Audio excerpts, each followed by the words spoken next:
परदेसी न्यूज़ के मोदी नाज़रीन अस्सलाम वालेकुम। सऊदी अरब से आपको खबर देते चलें कि गाड़ी पर ममनू लाइटें और अशिया लगाने वाला शहरी गिरफ्तार।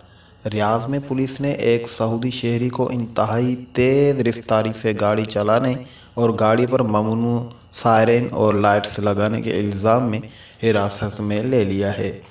आजल न्यूज़ के मुताबिक इदारा अमन आम का कहना है कि पुलिस टीम ने रियाद शहर के मसरूफ शाहरा पर इंतहाई ख़तरनाक अंदाज में गाड़ी चलाने पर एक शहरी को गिरफ्तार किया है।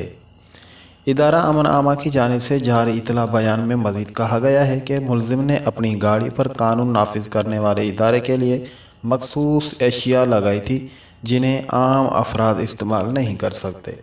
मुलजिम के खिलाफ इब्तदाई रिपोर्ट दर्ज कर ली गई है, ताहम मज़ीद तहकीकात के लिए उसे प्रोसिक्यूशन के इदारे के हवाले कर दिया गया है, जहां से उसका केस अदालत में भेजा जाएगा। दोस्तों, अगर आप चाहते हैं कि सऊदी अरब की हर न्यूज़ जो है हम आप तक पहुंचा सकें, तो आपको करना ये होगा कि हमारे चैनल को करें सब्सक्राइब, ताकि हर न्यू आने वाली वीडियो हम आप तक पहुँचा सकें। आपके कीमती वक्त का बहुत शुक्रिया। अल्लाह निगहबान।